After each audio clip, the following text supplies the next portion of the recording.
I'm Alyssa Brooks, and this is Progress. I am studying interactive media studies with minors in Spanish and marketing. So my brother went here, and he's 8 years older than me. So since I was 12 or 13, I've wanted to go to Miami and be in the business school. And I finally got here, finally was in the business school, and then after the first year I just decided it wasn't for me. My brother loved it. It was a great experience for him.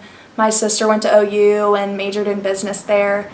And so I just figured I would like it since we're all pretty similar. And so I started out majoring in business, and then by the end of the year I kind of just, through reflecting and just processing through like what my passions are and what kind of things I liked about business and what kind of things I didn't like, I switched to interactive media studies.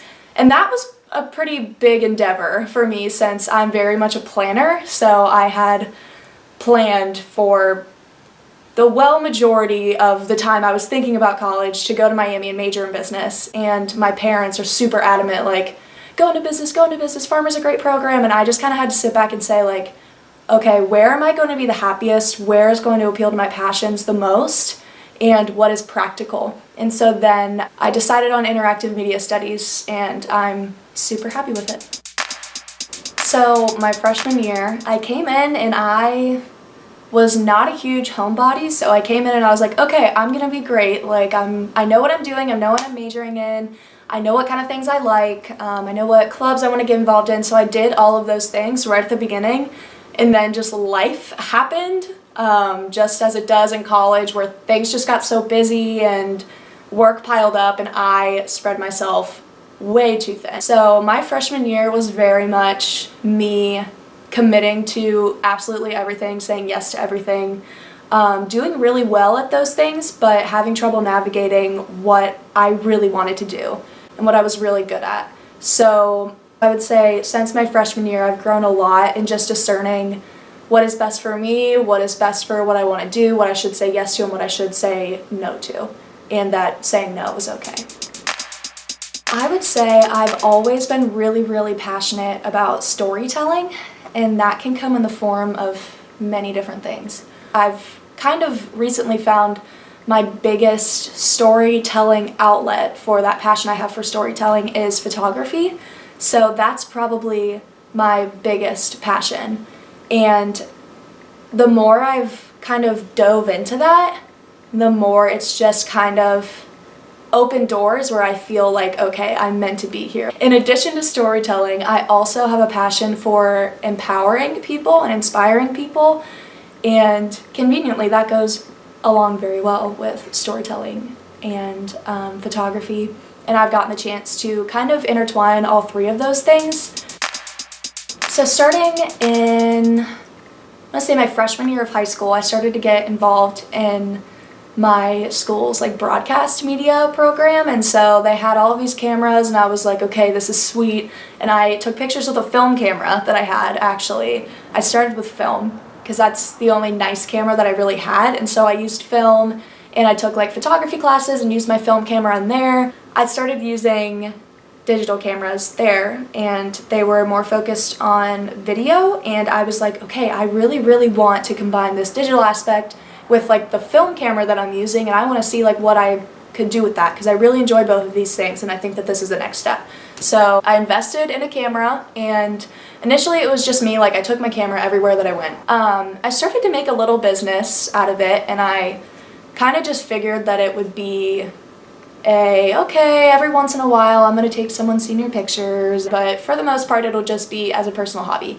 And then as more and more people started seeing my work and started asking me to take their pictures, I realized like, okay, this isn't really a small business anymore, like this is a thing. So I decided to create my own brand. I turned it into AB Visuals. And the reason that I didn't say like Alyssa Brooks Photography or like AB Photography was specifically because I feel like my passions in the aesthetics and visual art realm go a lot further than photography, and I didn't want to set a limit for myself.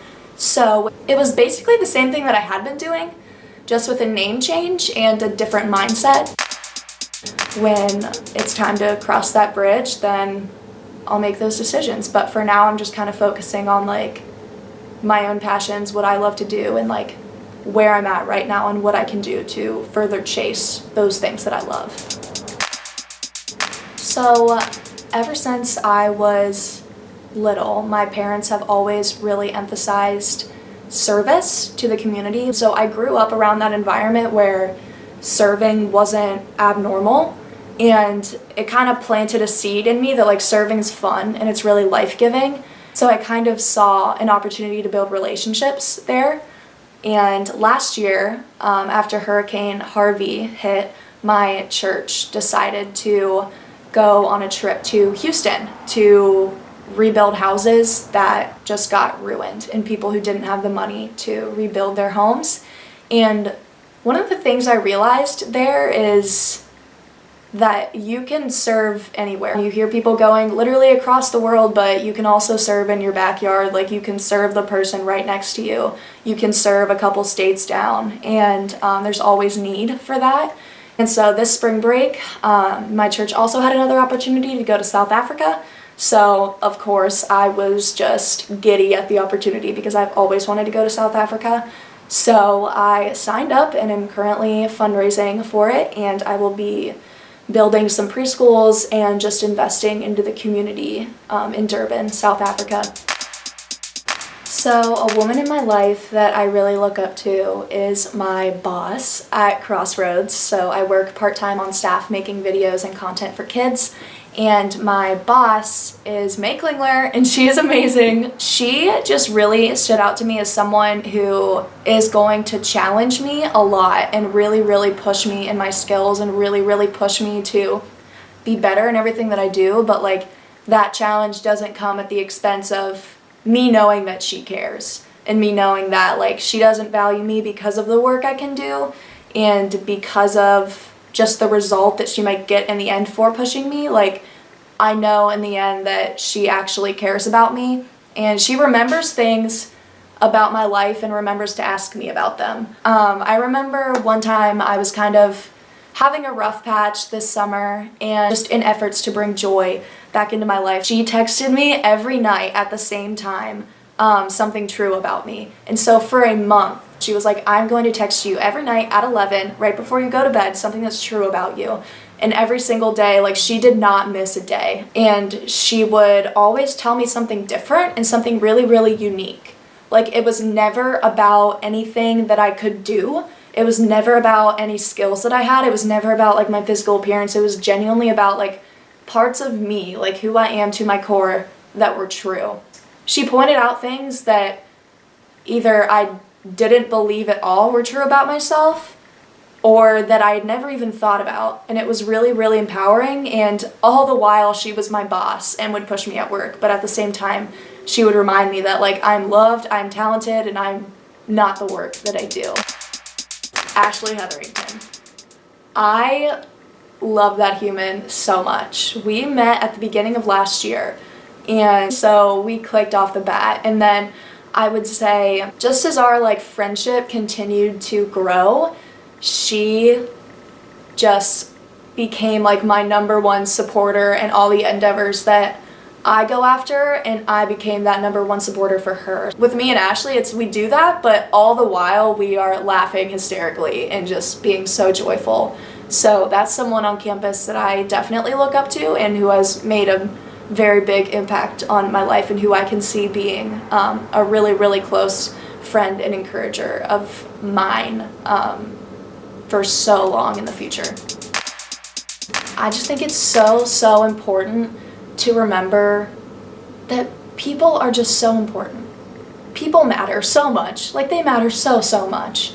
Just I know that life can get really, really overwhelming with everything you have to do, but please do not forget about people. Because in the end, like, that's what really matters. Like, in the end, like, people are who we have, you know? And all of my opportunities that I've had, like, they've come through relationships that I've built with people.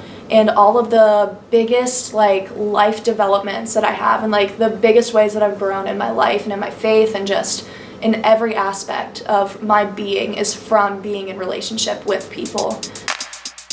I'm Alyssa Brooks. Thanks for watching, and here's to progress.